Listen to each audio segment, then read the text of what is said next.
तो वंदे मातरम भाई लोगों, कैसे सभी लोग आए होंगे कि सब ठीक होंगे। आज की इस वीडियो में हम कंपैरिजन करने वाले हैं कोलकाता नाइट राइडर्स और दिल्ली कैपिटल्स के बीच में। मतलब देखेंगे कौन सी टीम ज्यादा स्ट्रॉन्गेस्ट निकल के आ रही है आईपीएल 2025 के लिए, और हर एक प्लेयर को उनकी पोजीशन के हिसाब से एक पॉइंट देते चलेंगे और लास्ट में जाकर देखेंगे किस टीम के सबसे ज्यादा पॉइंट है और उसी को हम विजेता घोषित कर देंगे। मतलब वही कहलाएगी आईपीएल 2025 की स्ट्रॉन्गेस्ट टीम इन दोनों टीमों में से। और तुम्हें एक बात भी बता देता हूँ भाई, मैं अपने चैनल पे एक कंपैरिजन सीरीज चला रहा हूँ जिसमें कि मैंने आरसीबी की सीरीज सारी कंप्लीट कर दी है। मतलब आरसीबी का सारी टीमों के साथ मैंने कंपैरिजन कर दिया है। मतलब यार आईपीएल 2025 स्टार्ट होने से पहले तुम मेरे चैनल पर एक मिनी आईपीएल देख लोगे। मतलब हर एक टीम का मैंने कंपैरिजन कर रखा है। तो बढ़ते हुए वीडियो में आगे बात करते ओपनिंग, तो ओपनिंग में केकेआर की तरफ से आने वाले भाई साहब नन अदर देन यानी कि सुनील नारायण, और दिल्ली कैपिटल्स की तरफ से आएगा भाई साहब जैक फ्रेजर मैकगग। भाई साहब जैक फ्रेजर मैकगग ने जब आईपीएल में डेब्यू किया था ना तो बहुत तगड़ी उसके पास फॉर्म थी, लेकिन अब यार पता नहीं क्या हुआ, ओडीआई वगैरह में उसका डेब्यू कराया वो मतलब एक तरीके से फेल ही हो गया और ज्यादा परफॉर्मेंस नहीं निकल के आ रही है उसकी। अगर मैं दोनों के ओवरऑल करियर की बात करूं, मतलब क्या ही बात करूं मैं यार, सुनील नारायण के साथ में कंपैरिजन करने लग रहा हूं जैक फ्रेजर को। यहाँ पे मैं कोई कंपैरिजन नहीं बनता, मतलब देखा जाए तो स्टेट्स के मामले में तो सीधा से पॉइंट भाई सुनील नारायण को देना चाहूंगा, क्योंकि भाई सुनील नारायण के पास एक्सपीरियंस वगैरह सब कुछ है। उसके बाद जो बॉलिंग चाहिए, बॉलिंग में तो तुम उसको हरा ही नहीं सकते भाई। उसका मतलब हर बार पर्पल कैप के जो लिस्ट है उसमें नाम रहता है टॉप 5 टॉप 10 की लिस्ट में, और बैटिंग में भी उसका नाम था भाई, बहुत रन बनाए थे। अगर मैं तुम्हें बता दूं तो भाई 136 मैचेस खेले हैं उसने सुनील नारायण ने और 1534 रन बनाए, जिसमें कि 180 विकेटें लिए, 488 रन पिछले आईपीएल में बनाए थे और 17 विकेटें भी ली थी और 165 का स्ट्राइक रेट भी था और 6.73 की इकोनॉमी भी थी। अब लो भाई क्या तुम ऑलराउंड परफॉर्मेंस लोगे भाई इस बंदे से। और वहीं पे मैं अगर जैक फ्रेजर की बात करूं तो भाई 9 मैचेस खेले इसने, 330 रन बनाए और 330 रन जो कि पिछले आईपीएल में बनाए थे, डेब्यू किया था, और स्ट्राइक रेट है भाई इसका 234 का 234 का स्ट्राइक रेट है भाई इसका। मतलब यार पावर प्ले में पूरा धमाकेदार ताबड़ तोड़ गाड़ फोड़ जो भी बल्लेबाजी है वो सब करके देता है भाई ये, अब लगा लो। लेकिन भाई सीधा सीधा सा पॉइंट सुनील नारायण की तरफ चले आता है, तो मतलब यार केकेआर के पास हो चुका है 1 पॉइंट और डीसी के पास अभी भी 0 पॉइंट। अगर मैं नॉन स्ट्राइकर की बात करूं तो भाई केकेआर की तरफ से आने वाला है क्विंटन डिकॉक और दिल्ली कैपिटल्स की तरफ से आने वाला भाई साहब केएल राहुल। हाँ भाई साहब केएल राहुल इस टाइम पे तुम्हें ओपनिंग करते देख सकता है आईपीएल 2025 में, और भाई जबरदस्ती मैं तो कह रहा हूँ बहुत अच्छी फॉर्म में आए और इंडिया की टीम के लिए भी बहुत अच्छा होगा।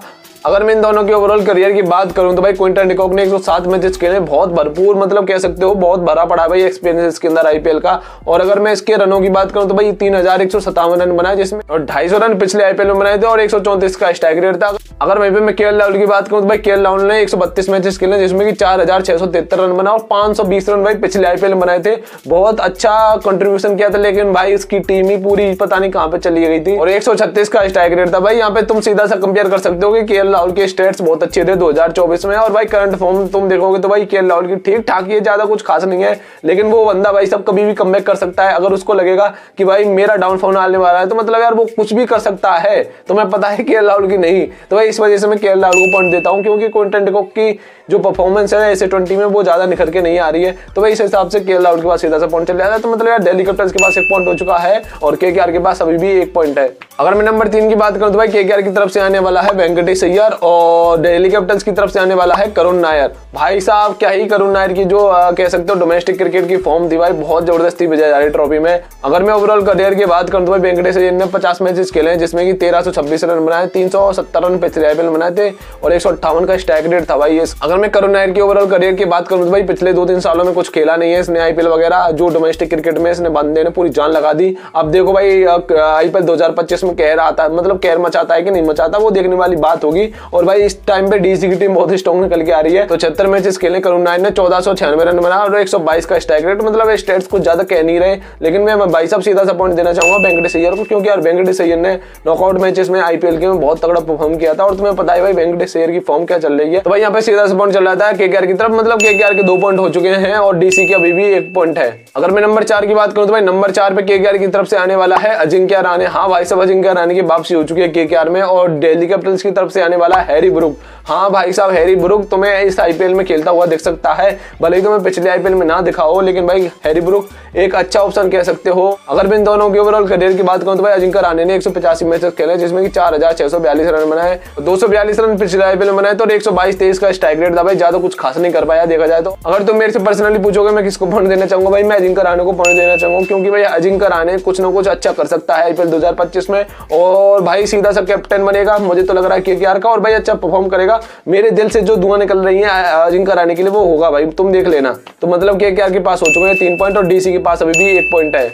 अगर मैं नंबर 5 की बात करूं तो भाई नंबर 5 पे KKR की तरफ से आने वाला भाई साहब नन अदर देन अपना रिंकू सिंह, और DC की तरफ से आने वाला है ट्रिस्टन स्टब्स। उसकी भाई साहब बहुत जबरदस्त फॉर्म चल रही है, और भाई साहब साउथ अफ्रीका जो लीग चल रही है S20 में बहुत कहर मचा रहा भाई देखा जाए तो, और अच्छी पारियां भी खेल रहा है वहां पे। और रिंकू सिंह की कह सकते हो कि इंजरी की भी कंसर्न बताई जा रही है, क्योंकि सेकंड T20 भी नहीं खेला ना 3rd T20 खेला, इंग्लैंड के खेला, वो देखने वाली बात होगी आगे चल के। अगर मैं रिंकू सिंह के ओवरऑल करियर की बात करूं तो भाई 45 मैचेस खेले हैं, 843 रन बनाए, 168 रन पिछले IPL में बनाए थे, 148 का स्ट्राइक रेट है। अगर मैं ट्रिस्टन स्टब्स की बात करूं तो भाई 18 मैचेस खेले हैं, 405 रन बनाए और 328 रन पिछले IPL में बनाए थे। बहुत मौके मिले थे भाई ट्रिस्टन स्टब्स को, और उसने कन्वर्ट भी किए थे और बहुत अच्छा परफॉर्म भी किया था भाई। बॉलिंग में थोड़ा बहुत अच्छा कंट्रीब्यूट कर दिया था, और बैटिंग में भी बहुत अच्छा कर रहा था भाई साहब।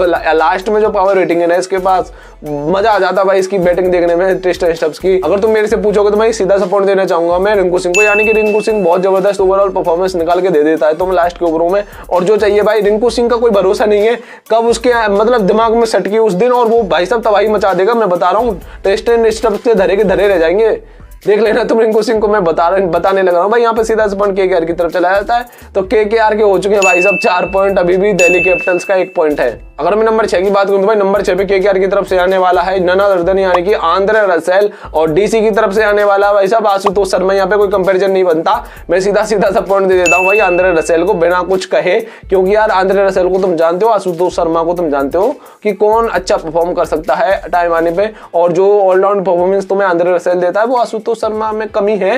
वो बंदा भी यार इमर्जिंग एक तरीके से कह सकते हो, वो भाई साहब नया बंदा आया अभी। तो यहाँ पे फिर से भाई KKR की तरफ चला जाता है सीधा सा पॉइंट, मतलब KKR के हो चुके हैं 5 पॉइंट और DC का अभी भी 1 पॉइंट है। अगर मैं नंबर 7 की बात करूं तो भाई नंबर 7 पे KKR की तरफ से आने वाला भाई साहब रमनदीप सिंह। बहुत अच्छी फॉर्म रही है इस बंदे की देखा जाए तो, जो लास्ट के ओवरों में 1-2 बॉल मिलती है उसमें भी चक्का मार के चला जाता है भाई दूसरी टीम के ऊपर। और अगर मैं DC की तरफ से कहूं तो भाई DC की तरफ से आने वाला है अक्षर पटेल। अक्षर पटेल से भाई तुम क्या ही कंपेरिजन करोगे रमनदीप सिंह का, नो डाउट भाई दोनों ही बंदे बहुत तगड़े लगते हैं मुझे, लेकिन भाई सीधा सा पॉइंट मुझे अक्षर पटेल को देना पड़ेगा, क्योंकि यार तुम्हें पता है भाई बापू ने अपने मतलब क्या ही इनिंग खेलता है जब संकट मोचन बन के आता है वर्ल्ड कप फाइनल में। तो तुमने देख लिया होगा भाई वर्ल्ड कप हमारे जो खुशी आई है ना हमें भाई अक्षर पटेल की वजह से आई है, तुम्हें पता हो तो। विराट कोहली की इनिंग मैं मानता हूँ एक बिल्डअप थी, लेकिन भाई उसमें जो 4 चांद करने वाली इनिंग थी वो अपने अक्षर पटेल की थी, तुम समझो इस बात को, ठीक है। विराट कोहली चिल्लाते रहते हो, तो यहाँ पे सीधा सा पॉइंट चला जाता है DC की तरफ। तो मतलब DC के 2 पॉइंट हो चुके हैं और KKR के अभी भी 5 पॉइंट है। अगर मैं नंबर 8 की बात करूं तो भाई नंबर 8 पे KKR की तरफ से आने वाला है स्पेंसर जॉनसन, और DC की तरफ से आने वाला भाई साहब देश का मुकेश।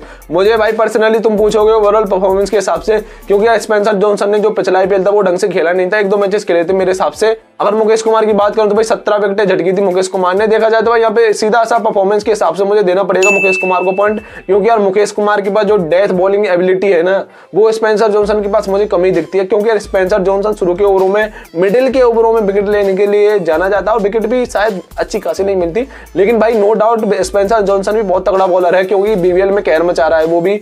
और अपना मुकेश कुमार तो है ही भाई देश का मुकेश, देश के मुकेश से कौन लड़ सकता है भाई, यहाँ पे सीधा से पॉइंट चला जाता है DC के खाते में। तो मतलब यार DC के पास हो चुके हैं 3 पॉइंट और KKR के अभी भी 5 पॉइंट हैं। अगर मैं नंबर 9 की बात करूं तो भाई नंबर 9 पे आने वाला है वरुण चक्रवर्ती KKR की तरफ से, और DC की तरफ से आने वाला है कुलदीप यादव। अगर मैं दोनों के ओवरऑल करियर की बात करूं तो भाई वरुण चक्रवर्ती ने, क्योंकि हंसी मुझे इस वजह से आ रही है, मैं किसको पॉइंट दूं भाई, मैं फंस चुका हूं यहाँ पे है। तुम मेरे से फंसवा रहे हो, मतलब मेरे से कंपेरिजन करवा रहे हो और मुझे ही फंसा रहे हो, बताओ। तो वरुण चक्रवर्ती के ओवरऑल करियर की बात करूं तो भाई 71 मैचेस खेले हैं, 83 विकेटें ली हैं, 21 विकेटें भाई 2024 में ली थी यार धमाकेदार तरीके से भाई साहब। बल्लेबाजों को तो पूरा नंगा करके नचा दिया था भाई इस बंदे ने, क्या ही मिस्ट्री स्पिनर है भाई साहब। तुमने इंग्लैंड की सीरीज में देख लिया कि क्या कहर मचा रहा भाई, 5 ले रहा है यार ये बंदा वरुण चक्रवर्ती। अगर मैं कुलदीप यादव के ओवरऑल करियर की बात करूं तो भाई 84 मैचेस खेले हैं, 87 विकेटें लिए, 16 विकेटें भाई पिछले IPL में ली थी, मतलब यार ठीक ठाक 5 विकेटें कम ली थी, लेकिन भाई ओवरऑल परफॉर्मेंस के हिसाब से पूछोगे तो मेरे से तो भाई मैं यहाँ पे सीधा से पॉइंट देना चाहूंगा वरुण चक्रवर्ती को, क्योंकि यार वरुण चक्रवर्ती की तुम रिसेंट फॉर्म उठा के देख सकते हो और करंट फॉर्म उठा के देख सकते हो, रिसेंट फॉर्म उठा के देख सकते हो, करंट फॉर्म उठा के देख सकते हो, पिछले IPL का एक्सपीरियंस उठा के देख सकते हो, पिछले IPL का एक्सपीरियंस उठा के देख सकते हो। मतलब यार वरुण चक्रवर्ती ही तुम्हें दिखाई देगा भाई साहब, क्या मिस्ट्री स्पिनर है। तो मतलब यार KKR के पास हो चुके हैं यहाँ पे 6 पॉइंट और दिल्ली कैपिटल्स के पास अभी भी 3 पॉइंट हैं। अगर मैं नंबर 10 की बात करूं तो भाई नंबर 10 पे केकेआर की तरफ से आने वाला है हर्षित राणा और डीसी की तरफ से आने वाला है टी नटराजन। यहाँ पे भाई बिना कंपैरिजन के मैं टी नटराजन को पॉइंट देना चाहूंगा, क्योंकि यार पर्सनली फेवरेट है मेरा टी नटराजन। अंडररेटेड बहुत है, लेकिन भाई साहब कोई नहीं बात करता इस बंदे की यार, जो कि इसके पास एबिलिटी है ना यॉर्कर डालने की और डेथ बॉलिंग करने की, भाई वो इंडिया नहीं समझ सकती यार। अगर मैं दोनों के ओवरऑल करियर की बात करूं तो भाई हर्षित राणा ने 20 मैचेस खेले, 25 विकेट लिए, 19 विकेट पिछले आईपीएल में नहीं थी। अगर मैं टी नटराजन की बात करूं तो भाई एक्सपीरियंस बहुत है, 67 विकेट लिए हैं 61 मैचों में और 2024 में 19 विकेट भाई अपने टी नटराजन ने भी ली थी। भाई यहाँ पे सीधा पॉइंट मुझे टी नटराजन को देना पड़ेगा। तो मतलब यार डीसी के पास हो चुके हैं 4 पॉइंट और अभी भी केकेआर के पास 6 पॉइंट है। अगर मैं नंबर 11 की बात करूं तो भाई नंबर 11 पे आने वाला है केकेआर की तरफ से वैभव बरोरा और डीसी की तरफ से आने वाला है मिचेल स्टार्क। क्या कंपैरिजन करूं भाई, सीधा सपोर्ट मिचेल स्टार्क के खाते में चला जाता है। तो मतलब यार डीसी के बॉलरों ने बचा लिया है, मतलब बुरी तरह हारते हुए, क्योंकि यार डीसी के बॉलरों ने जो पॉइंट का जो रेशियो है वो बढ़ा दिया है भाई डीसी की तरफ, क्योंकि यार डीसी के 5 पॉइंट हो चुके हैं और केकेआर के 6 पॉइंट है। मतलब केकेआर जीत चुके हैं यहाँ पे देखा जाए तो। ऑन पेपर ऑन फील्ड भाई साहब बहुत खतरनाक है डीसी और केकेआर भी ठीक ठाक टीम है, लेकिन भाई ऑन पेपर कंपैरिजन में तो यहाँ पे सीधा सा दिख रहा है कि केकेआर बहुत खतरनाक है। और देखेंगे भाई आईपीएल 2025 में क्या होता है।